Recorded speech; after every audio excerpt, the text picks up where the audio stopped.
देखिए, market committee के जो हमारे भारतीय जनता पार्टी की तरफ से और सरकार की तरफ से जो चेयरमैन की जिम्मेदारी दी है दिनेश हुड्डा जी और लक्ष्मण बंसल जी, उनका सम्मान समारोह सभा समारोह आज था। उसमें हमारे जिला के अध्यक्ष, हमारे जो पूर्व में सांसद रहे दुगुल मैडम, हमारे प्रभारी जी और सभी पार्टी के सीनियर नेतृत्व यहाँ पहुँचा है। मैं भी अपनी तरफ से उनको शुभकामनाएं देना चाहूँगा।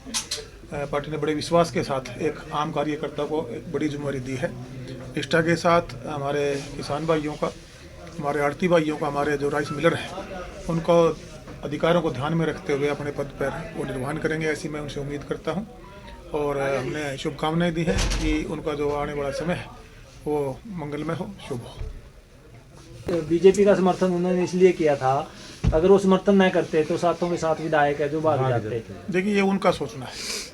उस समय जो हमारे टोहाना हल्के की जनता जनार्दन ने जो फैसला लिया था और जो फैसला हमारी कोर टीम होती है, जो शुरू से एक समाज सेवी के रूप में जो मैंने अपना एक सामाजिक तौर पे अपना कैरियर शुरू किया था और राजनीतिक तौर पे पहला इंडिपेंडेंट चुनाव लड़ने के बाद दूसरा चुनाव जननायक जनता पार्टी की टिकट से लड़ा था, वो उनकी सोच हो सकती है, मैं उस पर कोई टिप्पणी नहीं करना चाहूँगा। लेकिन जब आप जहाँ खड़े हो वहीं खड़े हो। जब तक हम उनकी टिकट से बने, उनके साथ रहे।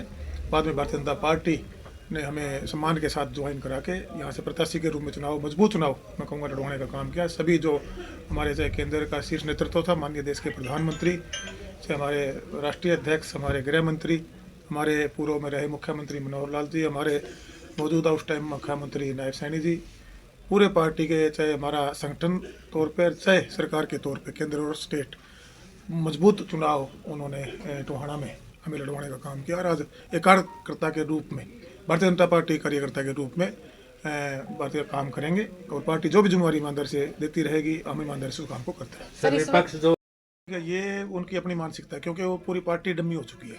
ना उनके पास नेतृत्व है, ना उनके पास कोई फ्यूचर प्लान है। और आपने देखा होगा, मैंने भी कुछ समय कांग्रेस पार्टी में काम किया है और ना ही वो कोई मजबूत फैसले प्रदेश हित के, देश हित के और अपने संगठन के भी फैसले वो नहीं ले पाते। इसीलिए आज कांग्रेस कहीं भी आपको सामने एक विपक्ष के तौर पे, जो हरियाणा में लोगों ने विपक्ष की जिम्मेदारी दी है, उसको भी अभी उसका नेता ही देखिए, उनको बनाने में इतना समय लग गया। तो इस पर आप खुद समझ सकते हैं कि वो खुद कमज़ोर हैं।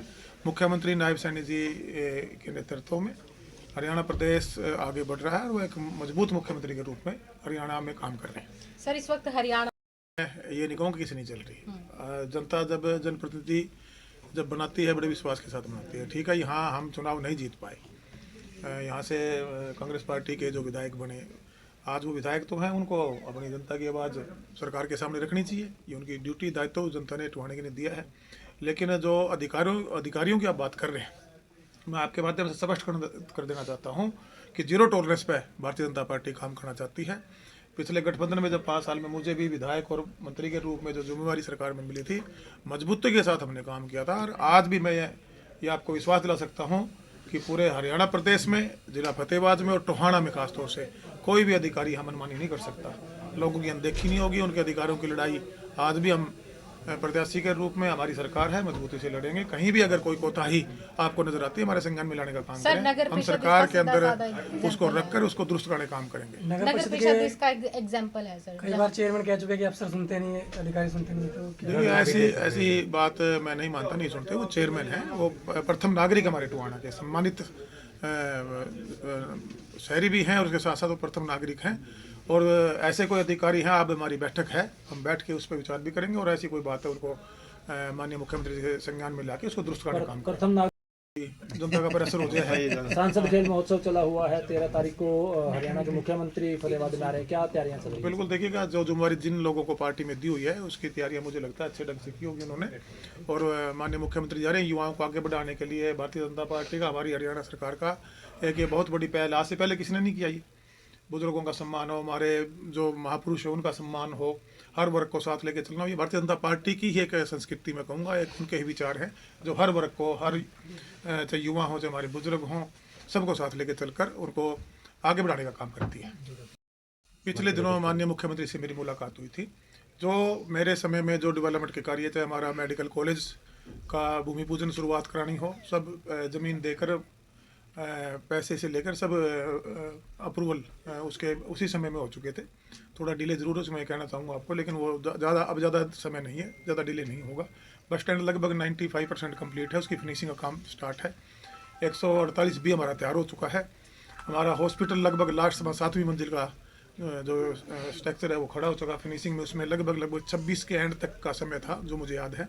उस टाइम तक हम जनता को इसको हॉस्पिटल को भी समर्पित करने का काम करेंगे। हमारा पंचायत भवन भी बनकर पिछले दिनों कुछ समस्या थी, वो भी ठीक हुई है। ये रोड भी आपका जल्दी स्टार्ट होने जा रहा है, रतियावाड़ा।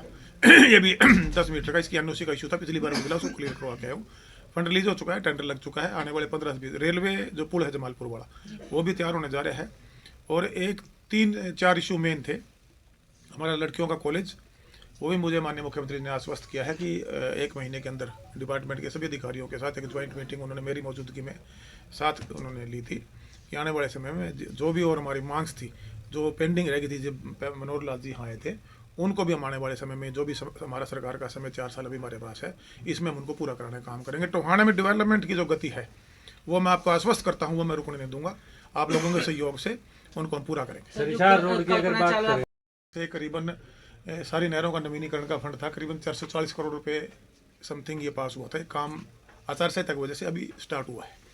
और जो कल्पना चावला पार्क की आप बात कर रहे हैं, ये उस टाइम पेंडिंग था जब मैं विधायक बना। ये काम पहले से शुरू हुआ था, इसको हमने दुरुस्त करने का काम किया, लेकिन इसका एक फाइल मेरे समय में मैंने शुरू कराई थी। उसकी मेरी जो उस टाइम संबंधित विभाग के अधिकारी होते थे उनसे बातचीत हुई थी कि इसको आउटसोर्स करना चाहते थे, वो थोड़ा चार्ज भाई जनता से हम लें। तो मेरा ये अनुरोध था कि इसका चार्ज ना लेके इसको मेंटेन करने की एक एजेंसी सरकार रखे और लोगों को ये बिल्कुल फ्री सुविधा मिले। वो कहीं ना कहीं उसमें एक हमारे तर्क अलग अलग थे, उस वजह से वो थोड़ा पेंडिंग था। बहुत जल्दी इसको कंप्लीट करवा के, उसको क्लियर करवा के, और इनका जो सौंदर्यीकरण हुआ था, इनको मेंटेन करवाने की एजेंसी को जिम्मेवारी देके कि शहर की सुंदरता भी बन रही है और जो ये पैसा लगा है जनता के काम आए, इसका प्रयास। सरिशार रोड को बनवाने के लिए आपने काफ़ी जोर आजमाइश की थी, लेकिन बनकर तो तैयार हो चुका है, लेकिन जगह जगह हम देख रहे हैं टांकियां भी लग रही है, कहीं से बैठ गया और दोबारा से उसको फिर खड्डे भरे। देखिएगा, आपने देखा होगा एक पैच यहाँ खराब हुआ था करड़े के पास, और वो सारा खुड़वाया था मैंने, जब मैं उस टाइम विधायक था, मंत्री था सॉरी।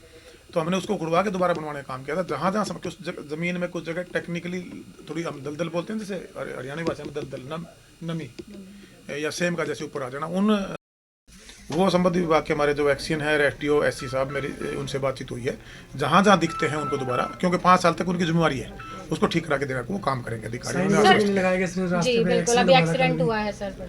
देखिए, मैं जितना मेरे संज्ञान में आया था, जो पट्टियाँ होती हैं, और हालांकि हाई कोर्ट के स्पीड ब्रेकर की नहीं था, लेकिन बड़े स्लो जैसे करड़ी, ऐसे मैंने अपने देखे होंगे हर जगह। जहाँ जहाँ जो भी संज्ञान में आता रहा उसको मैंने पूरा करवाया। और भी अगर आपके कोई संज्ञान में वहाँ दुरुस्त कराने की बात है तो बताइए, अधिकारी करवा देंगे पूरा वो जो। सर अभी तक मेन रोड पे वाटर सप्लाई की नोड वहीं पे है सर। सॉरी, जहाँ लाइन सर बीच में ही बिछी हुई है और जगह जगह से लीकिंग हो रही है, लीकेज है सर वहाँ पे मेन रोड के ऊपर। जैसे आप अंडर ब्रिज क्रॉस करते हैं ना सर, पब्लिक हेल्थ की pipeline sir public main road over पे ब्रिज सर, कहाँ पर है ये? ओवरब्रिज के बाद पंजाबी बस्ती के बिल्कुल सामने सर।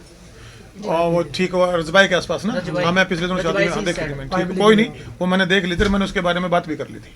वो मेरे ख्याल से हमारा पाइपलाइन डला था शायद पब्लिक हेल्थ से, और उसमें कुछ लीकेज का था जिसकी वजह से रोड भी खराब हुआ है। वो भी जल्दी आपको ठीक हुआ मिलेगा।